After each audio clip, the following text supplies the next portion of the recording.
कभी आपका एग्जामिनेशन है, आपको रिवीजन करना है, तो इतना बड़ा वीडियो लेक्चर आप नहीं देख सकते 1.5-2 घंटे का, तो आपके लिए 30 मिनट्स के अंदर में सारी चीजों को कवर कर रहा होता हूं। तो रिवीजन कैप्सूल ऐसे हैं, ये हर सब्जेक्ट में चल रहे होते हैं। जनरली बाकी जो डस्ट पार्टिकल्स होते हैं, जो लाइट डस्ट पार्टिकल्स होते हैं, जो ब्राइट डस्ट पार्टिकल्स होते हैं, वो जनरली क्या करता है, सन लाइट को रिफ्लेक्ट बैक करते हैं। रिफ्लेक्ट बैक यानी सन की लाइट को आने नहीं देते अंदर। अब यही दो ऐसी स्फीयर्स हैं या ऐसी लेयर्स हैं जहां पर टेंपरेचर ऊपर जाने पे अल्टीट्यूड के साथ घट रहा है। जैसे राजस्थान जैसे इलाके वो नॉन ह्यूमिड पाएंगे, क्योंकि वहां पे एटमॉस्फेयर में इतनी एयर में वाटर है ही नहीं, क्योंकि वाटर लायक है नहीं, वहां की जमीन शुष्क है।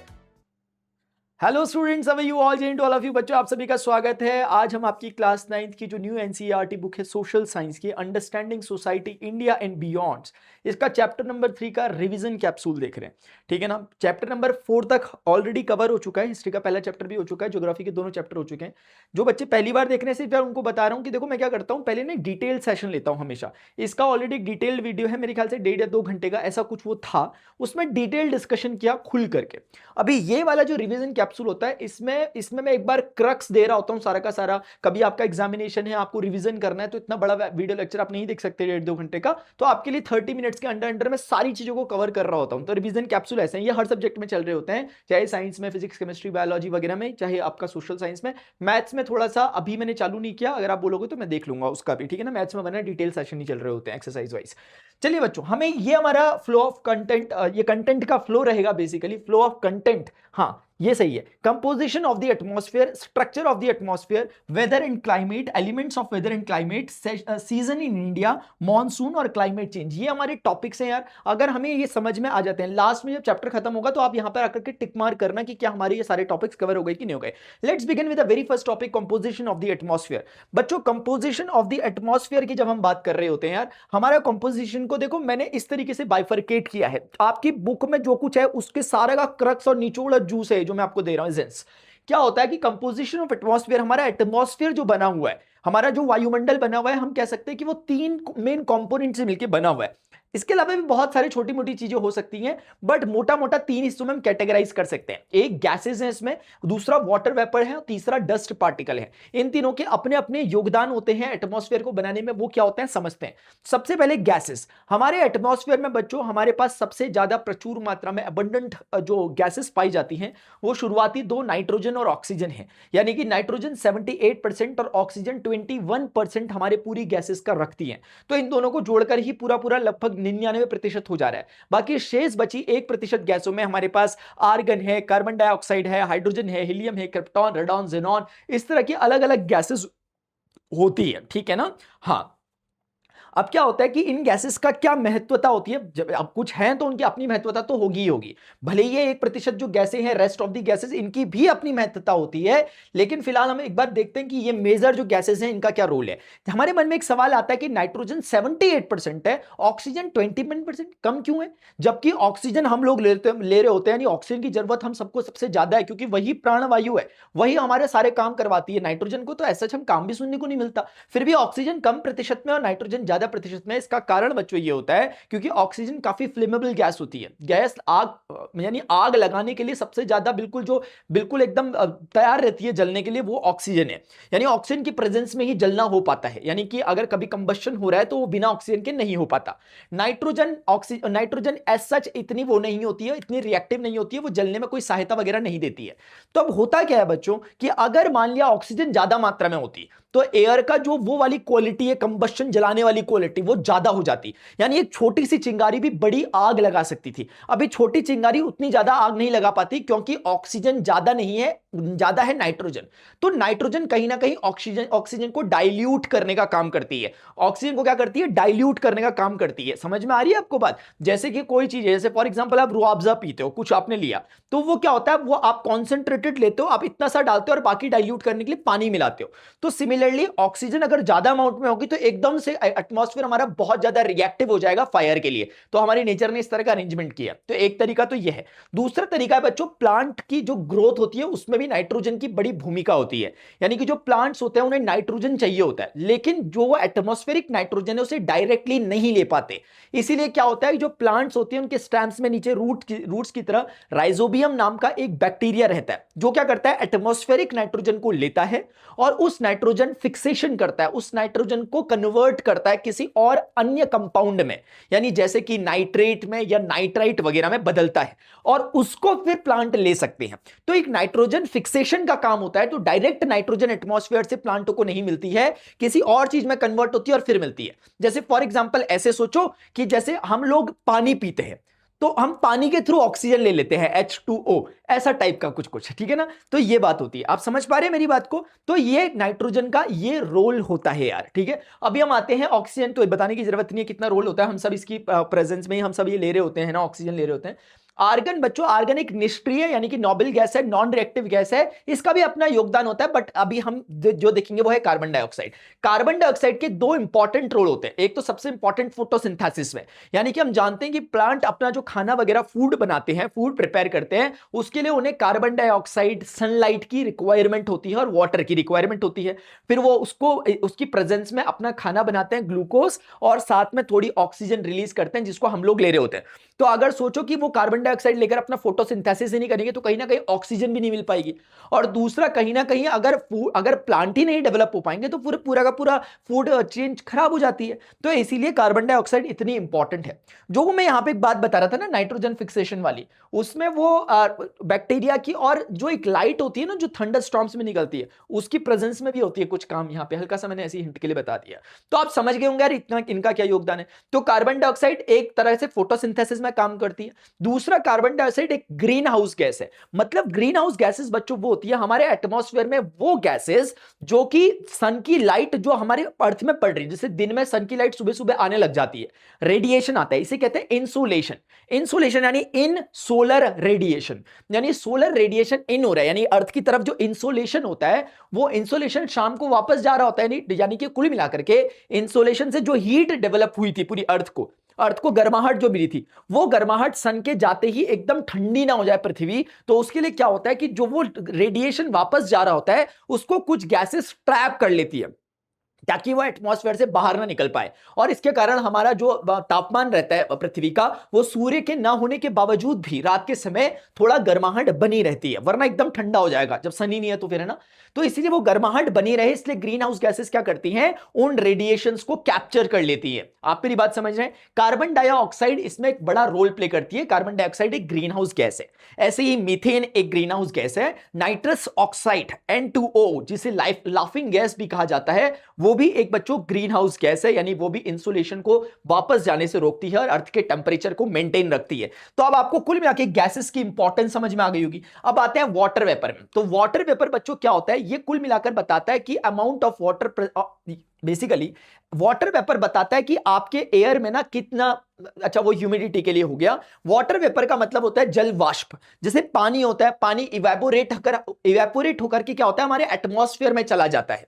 तो ये पानी से क्या क्या फायदा होता है इस जल वाष्प से। सबसे पहला, ग्रीन हाउस इफेक्ट। जो ग्रीन हाउस इफेक्ट हमें कार्बन डाइऑक्साइड जैसी ग्रीन हाउस गैसेस दे रही थी, वैसा ही इफेक्ट हमें लगभग ये वाटर वेपर भी देते हैं। यानी कि जब यहां से सनलाइट का रेडिएशन जब वापस जा रहा होता है तो उसको ट्रैप करने का काम हमारे वाटर वेपर्स भी कर रहे होते हैं। तो एक काम तो ये कर रहे होते हैं। दूसरा, वाटर साइकिल के लिए जिम्मेदार है। वाटर साइकिल के लिए अभी हम थोड़ी देर बाद देखेंगे क्यों जिम्मेदार है, क्योंकि ये वाटर वेपर ही धीरे धीरे जब ऊपर एटमॉस्फेयर में जाते हैं तो सर्टेन हाइट में जाने के बाद इनका टेंपरेचर कम होता है। अभी हम पढ़ेंगे कि टेंपरेचर कम क्यों होता है, क्योंकि होता है, अभी पढ़ेंगे थोड़ी देर बाद।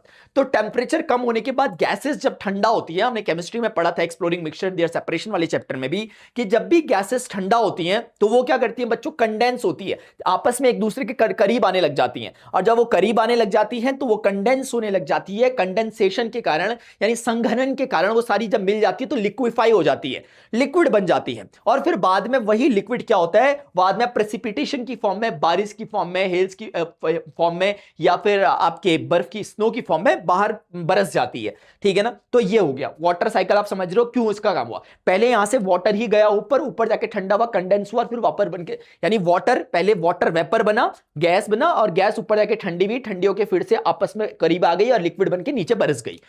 ह्यूमिडिटी डिसाइडर अभी हम पढ़ेंगे कि ह्यूमिडिटी क्या होता है, उसमें भी इसका रोल होता है। तो ह्यूमिडिटी डिसाइडर आपको ऑटोमेटिकली समझ में आ जाएगा जब हम आगे भी ह्यूमिडिटी पढ़ रहे होंगे।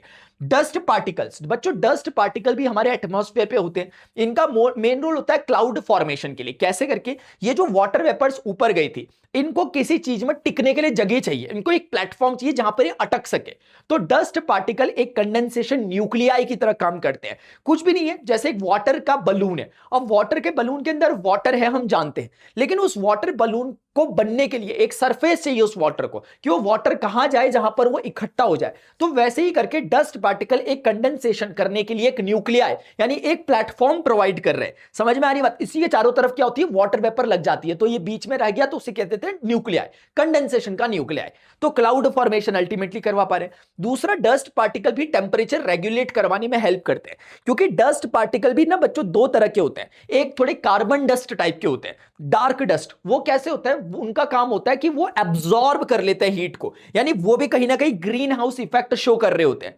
और जनरली बाकी जो डस्ट पार्टिकल्स होते हैं, जो लाइट डस्ट पार्टिकल्स होते हैं, जो ब्राइट डस्ट पार्टिकल्स होते हैं, वो जनरली क्या करते हैं, सनलाइट को रिफ्लेक्ट बैक करते हैं। रिफ्लेक्ट बैक यानी सन की लाइट को आने नहीं देते अंदर, तो वो सन को ज्यादा गर्माहट नहीं होने देते। ये जाने नहीं दे रहे थे, वो आने नहीं देते। लेकिन इसके भी दो टाइप है, एक आने नहीं देते डस्ट पार्टिकल और एक जाने नहीं देते सन की लाइट को। तो इस तरीके से टेंपरेचर कम ज्यादा करने में अपना रोल प्ले कर रहे होते हैं। क्या आपको मेरी बात समझ में आ रही है?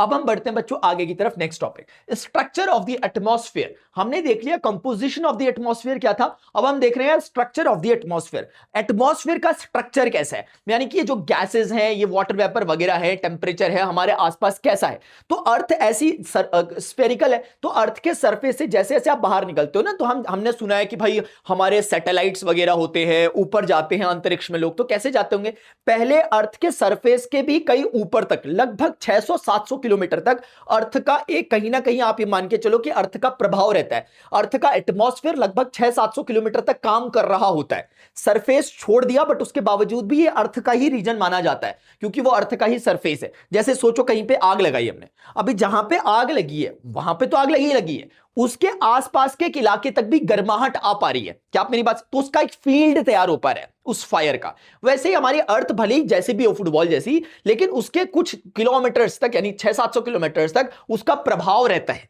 समझ में आ रही है आपकी बात मेरी? हाँ, तो हम उसके एटमॉस्फेरिक उसको नेचर को पढ़ने की कोशिश कर रहे हैं। तो हमारी जो लेयर्स है बच्चों, हमने लेयर्स में बांटा इसको। क्यों? क्योंकि हमें जैसे अर्थ से हम बाहर को निकल रहे हैं स्पेस की तरफ, अर्थ के सरफेस से, तो धीरे धीरे हमें क्या देखने को मिल रहा है कि कुछ कुछ चीजों में परिवर्तन हो रहे हैं। कुछ सर्टेन किलोमीटर की हाइट तक हम जा रहे हैं, हमारा टेंपरेचर ठंडा होता रह रहा है, हमें ठंड लग रही है, फिर अचानक से टेंपरेचर बढ़ जा रहा है, फिर अचानक से टेंपरेचर इतना ठंडा हो जा रहा है कि -90 डिग्री सेंटीग्रेड पहुंच जा रहा है, फिर उसके बाद इतना टेंपरेचर बढ़ जा रहा है कि 1000 डिग्री सेंटीग्रेड तक टेंपरेचर पहुंच जा रहा है। तो इस वेरिएशन को समझने के लिए हमने क्या किया, हमने ऑब्जर्व किया, हमने बोला यार एक काम करते हैं, इसको लेयर वाइज बांट के लेते हैं। तो ये ऐसे लेयर्स एक्चुअली नहीं बटी है कि ये जोन है ये जोन है, धीरे धीरे चीज होने लग जाती है। जैसे फॉर एग्जांपल, आप कोई ठंडे प्रदेश में जाओ, जम्मू कश्मीर की तरफ चले जाओ, फिर आप नीचे नीचे आओ, जब पहाड़ियों से नीचे उतरते घाटी की तरफ आओ, तो धीरे धीरे गर्माहट बढ़ती है। लेकिन आप एग्जैक्टली ये नहीं बता सकते कि भाई वो थ्रेशोल्ड लाइन कौन सी है, कि इसके इस तरफ पैर रखूंगा तो गर्मी हो जाएगी, इस तरफ पैर रखूंगा तो ठंडी हो जाएगी। ऐसा नहीं होता, वो ब्लेंडेड होता है। तो बच्चों अभी हमारे पास ये 5 तरह की हमारे पास कौन है, लेयर्स हैं। सबसे निचली लेयर को हम कहते हैं ट्रोपोस्फेयर। ट्रोपोस्फेयर के ऊपरी लेयर को हम कहते हैं स्ट्रेटोस्फेयर। स्ट्रेटोस्फेयर के ऊपरी लेयर को हम कहते हैं मीसोस्फेयर। मीसोस्फेयर के ऊपरी लेयर को हम कहते हैं थर्मोस्फेयर, और थर्मोस्फेयर के सबसे ऊपरी स्फेयर को हम कहते हैं एक्सोस्फेयर। मतलब कि अगर आप अर्थ के सरफेस से लगभग 12 किलोमीटर तक जाते हो, लगभग 12 किलोमीटर तक आप जाते हो, तो यहां तक आपको एक विशेष प्रकार की कुछ चीजें देखने को मिलेंगी। फिर 12 किलोमीटर से 50 किलोमीटर की रेंज में स्ट्रेटोस्फेयर में कुछ और देखने को मिलेगा। फिर 50 किलोमीटर से 80 किलोमीटर की रेंज में आपको मेसोस्फेयर में कुछ और देखने को मिलेगा। फिर 80 किलोमीटर से 600 किलोमीटर की रेंज में, यानी कि थर्मोस्फेयर में, आपको कुछ और देखने को मिलेगा। और फिर 600 किलोमीटर की रेंज को पार करने के बाद आपको कुछ और तरह की एक्सपीरियंसेस होंगे। तो सबसे पहले हम बात करते हैं ये लगभग 12 किलोमीटर क्यों है। इसका मतलब ये कि अर्थ में अगर आप देखोगे, ये सबसे पहले समझो ट्रोपोस्फेयर का मतलब क्या है। ट्रोपोस्फेयर बेसिकली वो वाला वायुमंडल का इलाका, एटमॉस्फेयर का, जहां सारी की सारी वेदर कंडीशंस होती हैं, वेदर फिनोमिनन्स होते हैं। वेदर फिनोमिनन्स मतलब बारिश होना, बादल होना, बर्फ पड़ना, बिजली गड़कना, जितने वाले काम होते हैं बच्चों, ये सारे के सारे फॉर्मेशंस और जो ये चीजें होती है, इवेंट्स होते हैं, ये सारे इस ट्रोपोस्फेयर में होते हैं, यानी कि 12 किलोमीटर की रेंज में हो जाते हैं अर्थ के सरफेस से। लेकिन लगभग वर्ड इसलिए यूज किया गया है क्योंकि अगर आप अर्थ को देखोगे तो अर्थ बेसिकली यहां पर अपने इक्वेटर्स की तरफ, और एक है अर्थ के पोल, तो अर्थ के इक्वेटर की तरफ सन की लाइट सबसे ज्यादा पड़ती है, इसलिए वहां गर्माहट ज्यादा रहती है। और जब वहां लाइट ज्यादा पड़ती है, टेंपरेचर ज्यादा रहता है, तो इक्वेटर की जो एयर होती है वो उठ करके ज्यादा एक्सपैंड कर पाती है वहां की गैसेस, और वो ज्यादा एक्सपैंड कर पाती है तो वो 18 किलोमीटर तक एक्सपेंड कर जाती है। क्योंकि वहां क्या है, सूर्य प्रकाश सीधा पड़ रहा है, यानी सनलाइट सीधी पड़ रही है, जिसके कारण टेंपरेचर बढ़ रहा है। उसके कारण टेंपरेचर बढ़ने से गैसेस फैलती हैं, और गैसेस फैल के 18 किलोमीटर तक पहुंच जाती है। लेकिन अगर यही चीज हम पोल्स में देखें, तो पोल पे सूर्य की किरणें, जो सनलाइट होती है, वो ऑब्लिकली पड़ती है, तिरछी पड़ती है, और पूरे इतने अच्छे तरीके से गर्माहट नहीं हो पाती। तो वहां का टेंपरेचर कंपैरेटिवली कम रहता है, और टेंपरेचर कम रहने के कारण वो गैसेस ज्यादा एक्सपेंड नहीं कर पाती, सिर्फ 8 किलोमीटर तक ही लगभग एक्सपेंडेड हो पाती है, एक्सपांड कर पाती है। तो अब मतलब क्या हुआ कि अगर हम इक्वेटर्स में देखें तो लगभग ये वाली जो चीज है, ट्रोपोस्फेयर वाली चीज, ये लगभग 18 किलोमीटर की रेंज में होती है। लेकिन पोल्स में ये लगभग 6 किलोमीटर तक की रेंज में होती है। तो 18 और 6 का एवरेज निकालोगे तो 18 6 24, आधा करोगे 12, तो 12 किलोमीटर का एक एवरेज निकल करके आ रहा है। आप शायद समझ पा रहे होंगे। इसी प्रकार से बच्चों, जो 75% मास ऑफ एटमॉस्फेयर होता है, यानी पूरा एटमॉस्फेयर जो हमारा बना हुआ, सारी प्रकार की gases, dust particle, water vapours and all, इन सबको मिलाकर के अगर हम देखें तो उसका 75% जो मास है वो केवल ट्रोपोस्फेयर में ही पाया जाता है, यानी इस 12 किलोमीटर की रेंज में ही पाया जाता है। बाकी वो पूरा जो 800 किलोमीटर तक की रेंज है, वहां पर 25% डिस्ट्रीब्यूटेड है, बहुत हल्के हल्के फॉर्म में। इसी प्रकार से ऑलमोस्ट 99% ऑफ वाटर वेपर्स जो होती है वो यही पाई जाती हैं, क्योंकि यहां ऊपर ऊपर जाने तक टेंपरेचर इतना कम होता है कि वो सारी वाटर वेपर्स कंडेंस हो जाती हैं और अल्टीमेटली प्रेसिपिटेशन की फॉर्म में नीचे गिर जाती हैं। तो इसलिए 99% वाटर वेपर यहां है। अगली बात क्या है, ये बहुत इंपॉर्टेंट है। ट्रोपोस्फेयर में जैसे जैसे हम ऊपर जाते हैं, जैसे जैसे हम 12 किलोमीटर की रेंज के लिए नीचे से सरफेस से चलना चालू करते हैं, धीरे धीरे हमारा टेंपरेचर कम होने लग जाता है। और टेंपरेचर बच्चों जब कम, जैसे अगर हम प्लेन में जा रहे हैं, अगर हम मान लिया हमारे उड़ने की शक्ति है, हम उड़ के अगर जा रहे हैं, जैसे जैसे हम उड़ते हुए ऊपर जाएंगे, हमें ठंडा लगने लग जाएगा धीरे धीरे धीरे धीरे 12 किलोमीटर तक। और प्रति 1 किलोमीटर की दूरी तय करने पर हमारा टेंपरेचर में 6 डिग्री सेंटीग्रेड का फॉल देखा गया है। यानी अगर सोचो आप 12 किलोमीटर तक ऊपर चले गए, तो 12 किलोमीटर में आप मुझे बताओगे कि कितना डिग्री का टेंपरेचर। अगर सोचो कि यहां पर मैं फॉर एग्जांपल, सोचो एग्जांपल के लिए कि मैं अर्थ में मेरा टेंपरेचर 30 डिग्री सेंटीग्रेड है, मैथ्स का क्वेश्चन देता हूं, तो मुझे बताओ अगर अर्थ में मेरा सरफेस में 30 डिग्री सेंटीग्रेड चल रहा है, तो मुझे बताओ जब मैं ट्रोपोस्फेयर के टॉप में पहुंचाऊंगा, यानी 12 किलोमीटर क्रॉस कर गया हूंगा, तो वहां पर टेंपरेचर कितना होगा, जबकि प्रति किलोमीटर में 6 डिग्री सेंटीग्रेड का टेंपरेचर ड्रॉप हो रहा है। टाइम स्टैम्प के साथ आप मुझे इसका जवाब दोगे, थोड़ा मैथमेटिक्स का क्वेश्चन भी हो गया। समझ में आ रही है आपको बात? तो ये बच्चों, ये कुल मिलाकर के बातें आपको ट्रोपोस्फेयर के बारे में यार समझ में आ चुकी है। अब आती है अगली, उस 12 किलोमीटर के ऊपर जब हम 50 किलोमीटर तक जाएंगे, यानी 12 किलोमीटर से और ऊपर 50 किलोमीटर तक जाएंगे, तो बच्चों हमारे, एक मिनट, हाँ, तो हमारे पास बच्चों क्या होगा, स्ट्रेटोस्फेयर आएगा। स्ट्रेटोस्फेयर की खास बात यह है कि ये वो जोन है जहां पर अब क्लाइमेट, जहां पर अब एटमॉस्फेरिक जो वेदरिक कंडीशन, वेदरिक फिनोमिनन्स है वो नहीं होते, यानी बादल गरजना, बरसना, बारिश होना, ये नहीं होता। तो अब ये बादलों के ऊपर की दुनिया है। तो नीचे तक तो बहुत टर्ब्यूलेंस था, नीचे तो बहुत शोर शराबा हल्ला था, लेकिन जब आप बादलों के ऊपर चढ़ गए तो अब आप आ गए हो स्ट्रेटोस्फेयर में। यह शांत इलाका होता है, इसीलिए एयरक्राफ्ट वगैरह जनरली यहीं पर उड़ते हैं, यानी कि जो भी हमारे एयरप्लेन्स वगैरह होते हैं, एयरक्राफ्ट्स होते हैं, वो इस रीजन में उड़ते हैं ताकि उन्हें टर्बुलेंस ना झेलना पड़े, बादल के ऊपर उड़ते हैं। तो आपने कभी, आप फ्लाइट में गए होंगे, आप देखते होंगे बादल आपके पैरेलल है, आप धीरे धीरे बादलों के ऊपर चले जाते हो। तो आप समझ रहे हैं मेरी बात को? तो ये होता है। दूसरी बात इसकी इंपॉर्टेंट ये है कि स्ट्रेटोस्फेयर जो समताप मंडल है, इसमें ऊपर जाने पर टेंपरेचर बढ़ता है, घटता नहीं।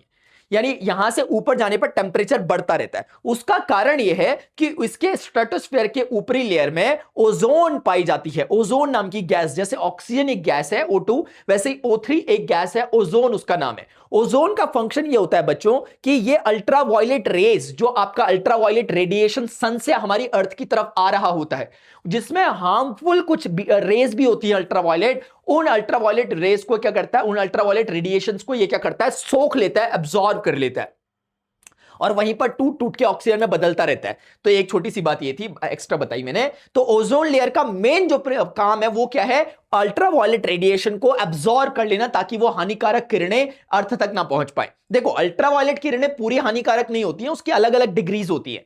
तो जो उसका हानिकारक है, जो परनीशियस है हमारी हेल्थ के लिए, हमारी स्किन के लिए, उसको रोकने का काम ओजोन लेयर करती है।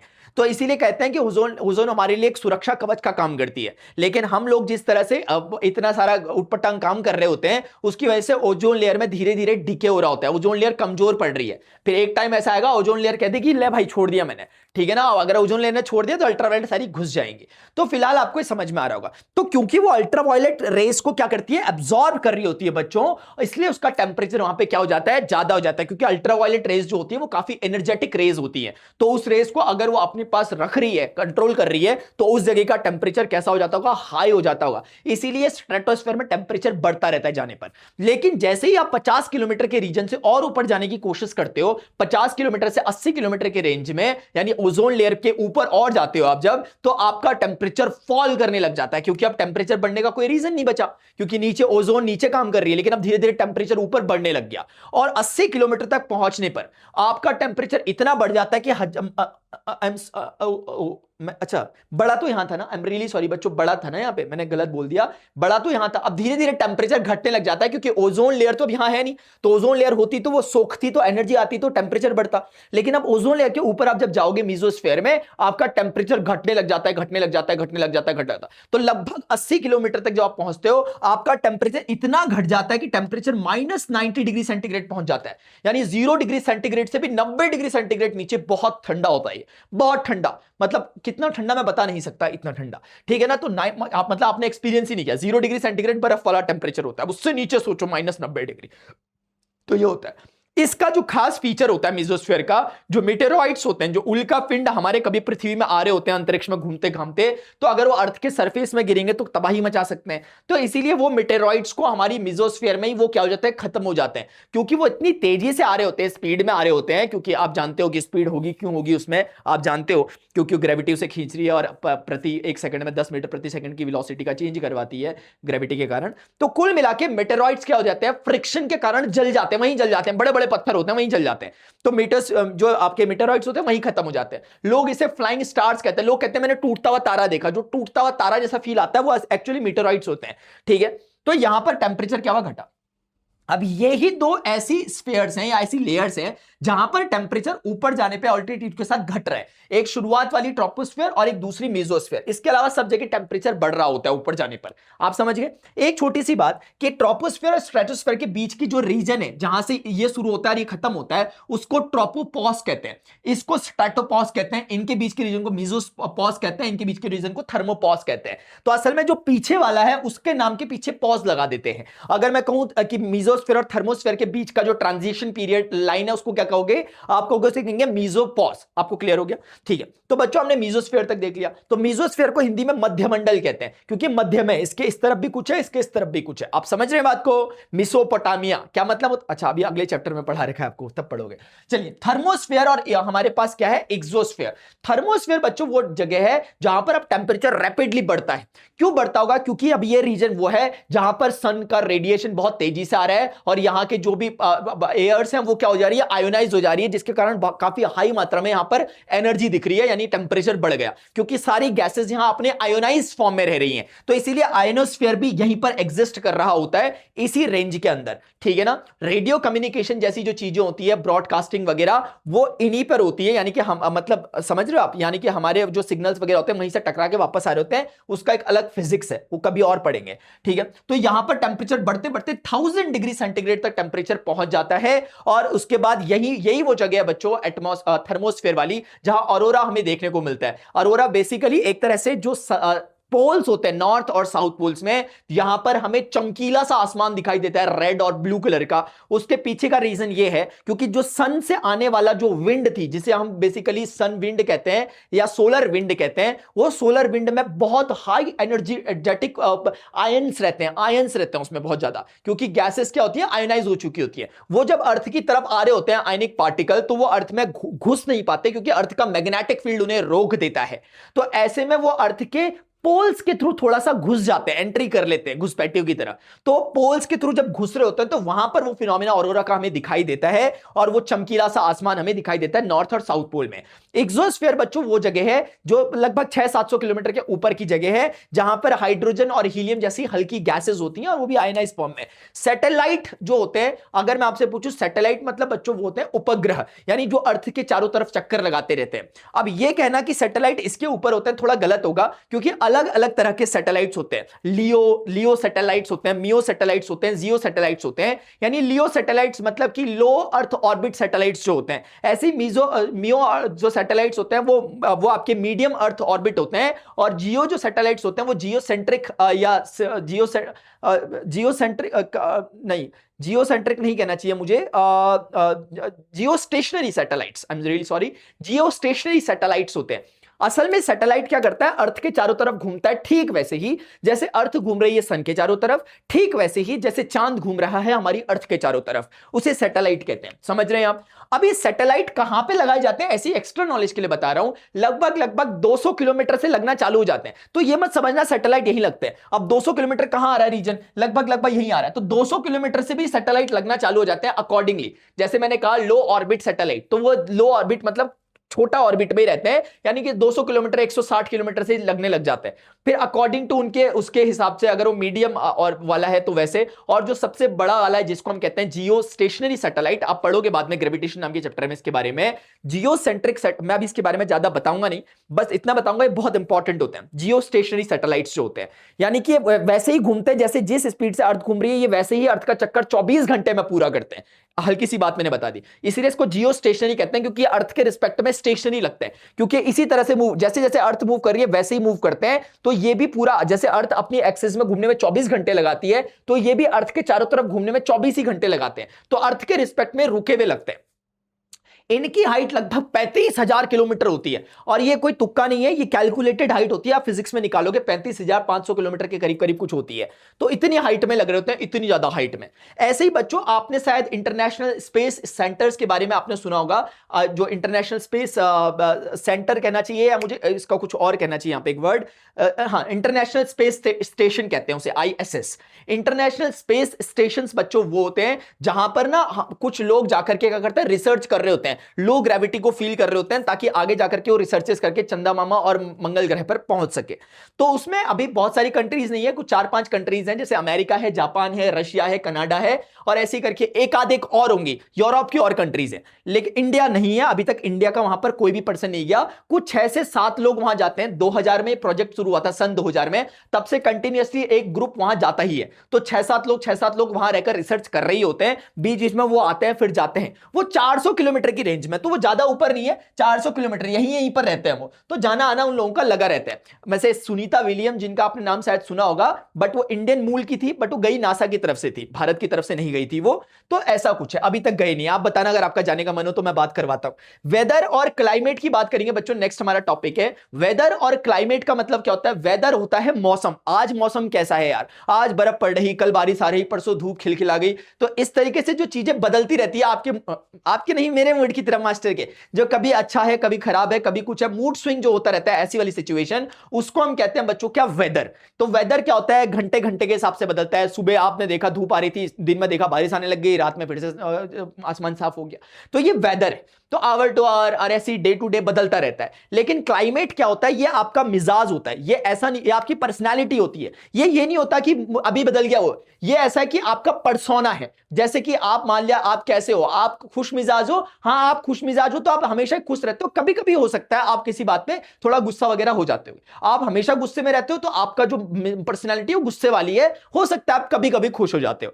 तो ऐसे ही करके क्लाइमेट होता है। तो किसी भी जगह का क्लाइमेट क्या होता है, वो सारी चीजों का एवरेज निकाला जाता है, पूरा लगभग 30 साल तक की स्टडी की जाती है उस पर्टिकुलर जगह की, और फिर बोला जाता है कि ये जगह कैसी है, ठंडी है, गर्म है। जैसे केरला को बोलेंगे कि केरला एक तरह से गर्म जगह है, यानी कि hot and basically hot and humid है, क्योंकि यहां पानी वानी भी मिलता है। लेकिन आप वहां जाओगे राजस्थान में तो वो हॉट एंड बेसिकली कैसा है, ड्राई स्टेट है। अगर आप ऊपर लद्दाख की तरफ जाओगे तो वो ठंडा है लेकिन ड्राई है, तो वो विंटर एंड ड्राई है, कूल एंड ड्राई है, कोल्ड एंड ड्राई टाइप का क्लाइमेट है। तो क्लाइमेट इस तरीके से डिफाइन होता है। तो क्लाइमेट एक तरह की जलवायु है जो कि एवरेज होती है लगभग 30 साल का, ठीक है ना। हाँ, तो गर्म जगहों पर भी कभी बारिश होकर ठंडा हो जाता है, और ठंडी जगहों पर भी धूप पड़ने से कभी गर्माहट आ जाती है। समझ में आ रही है बात। अब हम आते हैं elements of weather and climate. कौन से ऐसे तत्व हैं, कौन से ऐसे लोग हैं जो वेदर और क्लाइमेट को पे इफेक्ट डालते हैं। तो बच्चे, सबसे पहले हमारे पास है temperature, humidity, precipitation, atmospheric pressure and wind.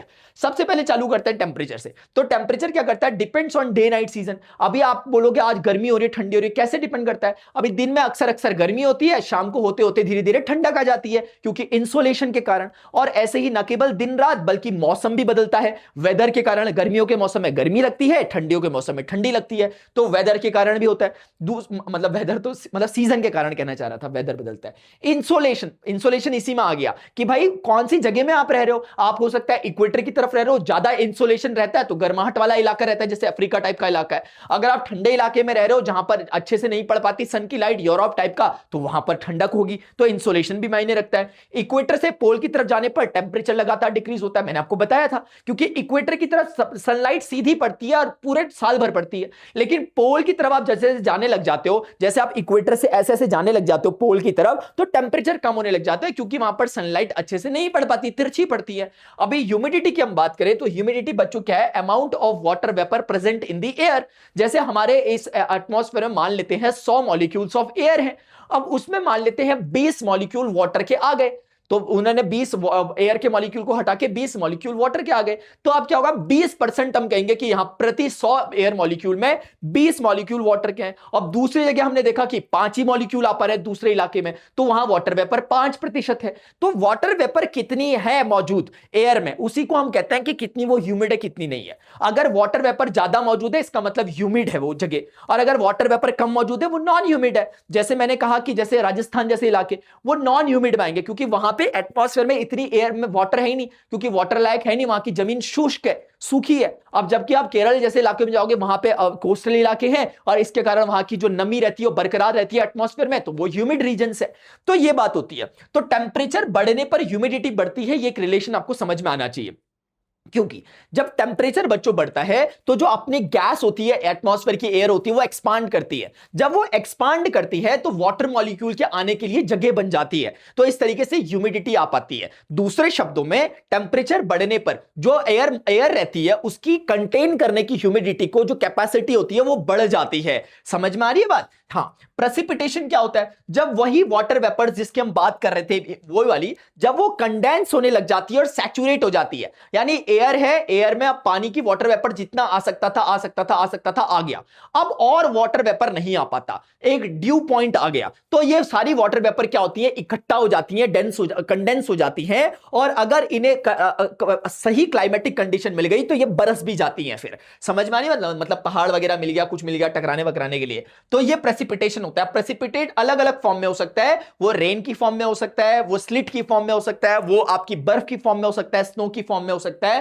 या फ्रॉस्ट की फॉर्म में हो सकता है, कैसे भी हो सकता है। अभी एटमॉस्फेरिक प्रेशर की हम बात करें तो बच्चों ये नॉर्मल सी चीज है, जैसे प्रेशर होता है किसी चीज का लेकर के, पढ़ाई का तो होता नहीं है, आप लोगों को होना भी नहीं चाहिए। पढ़ाई का प्रेशर कोई प्रेशर होता है क्या, प्रेशर तो एटमॉस्फेरिक प्रेशर है। इससे पूछो क्या होता है बच्चों। देखो, जैसे आपने एक के ऊपर एक 5 किताबें रखी अपनी, सबसे नीचे वाली किताब में सबसे ज्यादा प्रेशर होगा, जैसे जैसे आप ऊपर को जाते रहोगे सबसे टॉप वाली बुक में सबसे कम प्रेशर होगा। क्या आप इस बात को मानते हो? हां, तो बस वही है। वैसे ही अर्थ के सरफेस में बच्चों सारे गैस मॉलिक्यूल, सबसे जो नीचे अर्थ का सरफेस है वहां एक के ऊपर एक गैस मॉलिक्यूल है, तो सबसे ज्यादा प्रेशर किसको महसूस हो रहा है? जो अर्थ के सरफेस के पास गैसेस है। जैसे जैसे गैसेस ऊपर को जाती रह रही हैं वैसे वैसे क्या हो रहा है? प्रेशर कमजोर होता रह रहा है, एटमॉस्फेरिक प्रेशर कम पड़ता रह रहा है। तो एक सिंपल सा लॉजिक समझ में आया कि हाइट बढ़ने पर, ऊपर की तरफ जाने पर एटमॉस्फेरिक प्रेशर कम होता है। क्या आपको मेरी बात समझ में आ रही है? तो ये मैंने लिखा हुआ गो अप, ये गो अप है, ये ग्रुप्स आपको दिख रहा होगा बट ये गो अप है।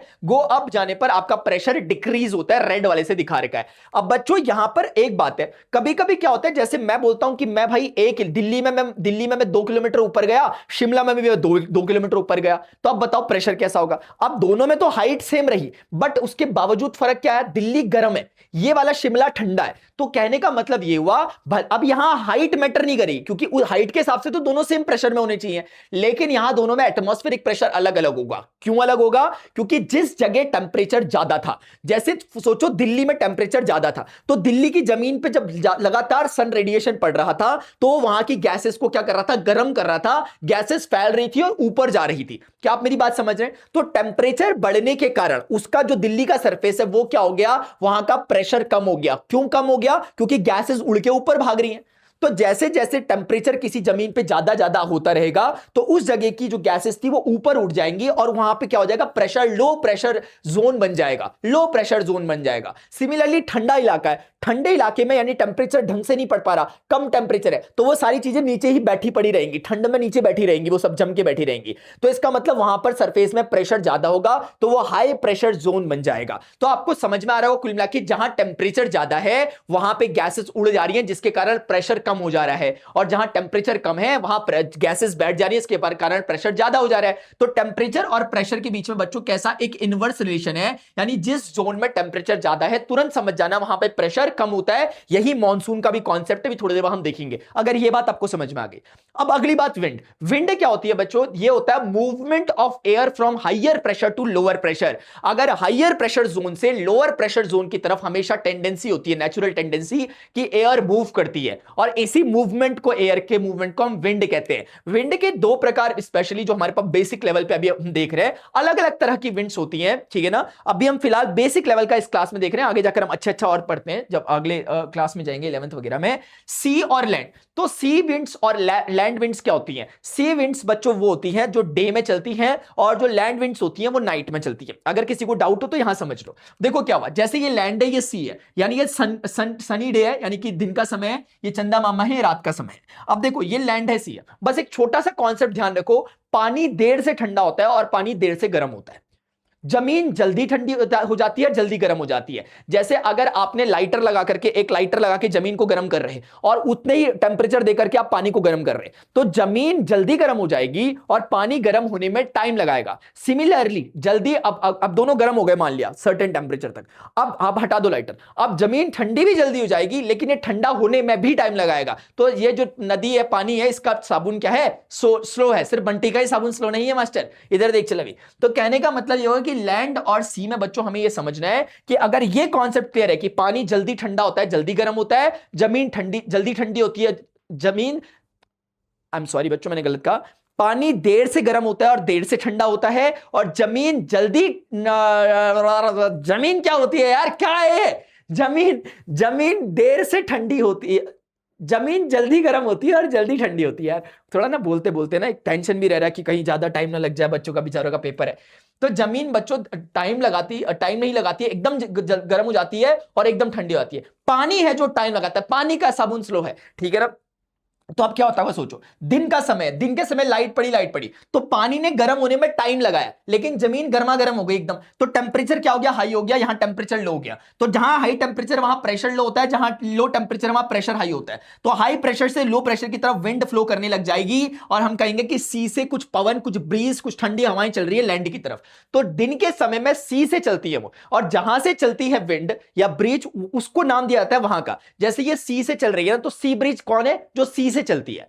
तो जरूर सी पे हाई प्रेशर रहा होगा, आप ऐसे समझो। ऐसी लैंड ब्रिज मतलब जो लैंड से चलती है, और चलती कहां से, हाई, इसका मतलब इस बार लैंड में हाई प्रेशर रहा होगा। देखो कैसे, जब रात हो गई, अब ये दोनों गर्म थे लेकिन ये ठंडा होने में भी टाइम लगाएगा, यानी इसका टेम्परेचर कम रहेगा, लेकिन इसका टेम्परेचर भी ज्यादा रहेगा, लेकिन ये एकदम से ठंडा भी हो जाएगा जल्दी, तो ये जल्दी ठंडा हो जाएगा, जिसके कारण यहां टेम्परेचर कम हो जाएगा, इस बार प्रेशर हाई हो जाएगा, और ये अभी टाइम लगाएगा ठंडा होने में, बोलेगा अभी तो हुआ था यार, अभी तो गर्म हुआ थोड़ी देर पहले, अब फिर ठंडा करवा रहे, तो इसका साबुन स्लो है, तो ये क्या करेगा, थोड़ा ठंडा होने में टाइम लगाएगा, इसका मतलब गर्म रहेगा, और यहां पे टेम्परेचर ज्यादा यानी प्रेशर कम होगा, तो प्रेशर हाई से लो की तरफ, यानी इस बार लैंड से ब्रीज जाएगी सी की तरफ। तो रात में हमारी लैंड से सी की तरफ जाती है, नहीं लैंड ब्रीज चलती है, और रात में और दिन में बच्चों हमारी सी ब्रीज चलती है, कौन से इलाकों में, कोस्टल रीजन्स में। अब हम आते हैं अपना पांचवा टॉपिक, सीजन। तो सीजन बच्चों मौसम होता है, मौसम कैसा होता है, मौसम अलग अलग प्रकार का होता है। अभी हमने अगले चैप्टर में, मैं क्योंकि पढ़ा चुका हूं इसलिए बोल रहा हूं, अभी आप मुझे बताना, जिस बच्चे ने पढ़ लिया वो वाला चैप्टर, फोर्थ वाला हिस्ट्री वाला, मुझे बताओ इजिप्ट के वो 3 मौसम के नाम क्या क्या थे जो इजिप्ट में वेदर बनता था नाइल रिवर के चक्कर में। अभी इधर आ जाओ। सीजन बच्चों winter, summer, monsoon, post monsoon. हम सब जानते हैं विंटर ठंडियों का मौसम, वो दिसंबर जनवरी वाला मौसम, गर्मियों का मौसम समर मौसम, जिसमें आपके अप्रैल मई में छुट्टियां पड़ जाती है, जून तक लगभग चलता है, फिर उसके बाद जुलाई से लगभग बारिश वगैरह शुरू होने लग जाती है। असल में जून से इसलिए लिख रहे हैं बारिश वगैरह मॉनसून में, क्योंकि सदर्न पार्ट में एंट्री जून फर्स्ट वीक में हो जाती है, लेकिन आते आते इंडिया में वो जुलाई तक लगता है, नॉर्थ इंडिया में आते आते। तो मैं नॉर्थ इंडिया से, तो मुझे आदत जुलाई बोलने की है बरसात की, लेकिन इंडिया में वो जून से हो जाता है। तो जून से सितंबर तक लगभग मॉनसून चलता है, रेनी सीजन कहते हैं जिसे, और ये होता है पोस्ट मॉनसून, यानी मॉनसून रिट्रीटिंग मॉनसून भी इसे कहते हैं, यानी जो मॉनसून ऊपर गया था वो वापस आ रहा होता है अक्टूबर से दिसंबर के महीने में। तो इस समय बड़ी अजीब सी गर्मी होती है, बड़ी अजीब सी चुभन वाली गर्मी होती है, उमस वाली गर्मी होती है। क्यों? क्योंकि ये वाला मॉनसून ड्राई मॉनसून होता है, ये बारिश तो करवाता नहीं है, ऊपर से अजीब सी वो करवा देता है, ठीक है ना। तो अभी पता करते हैं इनके बारे में। तो हमें यही है सीजन। अब लेकिन मॉनसून को पढ़ना हमारे लिए जरूरी है। मॉनसून का कॉन्सेप्ट आप ऑलरेडी समझ चुके हो, बस आपको रिवाइज करवाना बाकी है। आप सोचो बच्चों, मैंने आपको भी कहा था जहां टेम्परेचर ज्यादा होता है वहां प्रेशर कम हो जाता है, और जहां टेम्परेचर कम होता है वहां प्रेशर ज्यादा हो जाता है। इसका मतलब ऐसे समझो कि जो भारत का उत्तर पश्चिम का इलाका है, यानी कि भारत का जो पश्चिम होता है, नॉर्थ वेस्ट का इलाका है, ये वाले रीजन की मैं बात कर रहा हूं, जो राजस्थान टाइप का जो इलाका है, गर्मियां जब पड़ती है, जब समर सीजन रहता है, यानी प्री मानसून सीजन जब रहता है, यहां गर्मी पड़ती है, तोते उड़ जाते हैं लोगों के। तो इतनी गर्मी पड़ती है, इतनी गर्मी पड़ती है कि यहां का लैंड गर्मा गर्म हो जाता है एकदम। अब लैंड इतना गर्मा गर्म हो जाता है कि हाई टेम्परेचर हो जाता है। तो यहां पर बच्चों क्या हो जाता है, टेम्परेचर काफी हाई हो जाता है, जिसके कारण क्या होता है, प्रेशर, एक लो प्रेशर जोन यहां पर क्रिएट हो जाता है। अब यहां पर, यहां रहा पानी, अब गर्मी तो सब जगह हो रही थी कायदे से, सनलाइट तो सब जगह पड़ रही थी, लेकिन यहां का जो पानी है ये गर्म होने में क्या लगाएगा, टाइम लगाता है कंपैरेटिवली। तो इसका टेम्परेचर क्या रह जाता है, कम रह जाता है, जिसके कारण इसका प्रेशर क्या हो जाता है बच्चों, बढ़ जाता है। तो ये हाई प्रेशर जोन बन जाता है यहां पर अरेबियन सी की तरफ, और ऊपर पे लो प्रेशर जोन बन जाता है। अब प्रेशर ग्रेडियंट या प्रेशर डिफरेंस जैसे ही आता है, विंड फ्लो करने लग जाती है हाई प्रेशर से लो प्रेशर की तरफ। तो यहां से साउथ वेस्ट कहते हैं इसे, क्यों, I am sorry, south east कहते हैं, साउथ वेस्ट, हाँ साउथ वेस्ट विंड कहते हैं बच्चों, क्योंकि ये सदर्न वेस्ट पार्ट से निकल करके आ रही है, सदर्न वेस्ट से, क्योंकि नाम किसके आधार पर पड़ता है, जहां से वो आ रही होती है। जैसे लैंड ब्रीज लैंड से आ रही है इसलिए लैंड ब्रीज, वैसे ही ये वाली विंड कहां से आ रही है, साउथ वेस्ट रीजन से आ रही है, अपने इसके अपने इंडियन सब कॉन्टिनेंट के, तो इसीलिए साउथ वेस्ट विंड्स कहलाती हैं, और यही होती हैं जो मॉनसून लाती है, क्योंकि अपने साथ बहुत सारा पानी भर के ला रही है, तो ये बरसाते हुए चलती है रास्ते में एकदम, ठीक है ना। तो ये वेट होता है एक तरह से समर मॉनसून। लेकिन बच्चों फिर टाइम आता है ये वाला पोस्ट मॉनसून वाला, अक्टूबर के टाइम में फिर उल्टा होने लग जाता है। अब ये वाला रीजन क्या हो जाता है, जमीन ठंडी होने लग जाती है और पानी कंपैरेटिवली गर्मा गर्म रहने लग जाता है। अब कंपैरेटिवली ये वाला रीजन क्या हो जाता है, ये वाला गर्म हुआ इतने टाइम में, तो यहां का टेम्परेचर ज्यादा हो गया, जिसके कारण यहां का प्रेशर अब क्या हो गया बच्चों, लो हो गया, और यहां का टेम्परेचर अब कम हो गया था, जिसके कारण यहां का जो प्रेशर था वो क्या हो गया, हाई हो गया।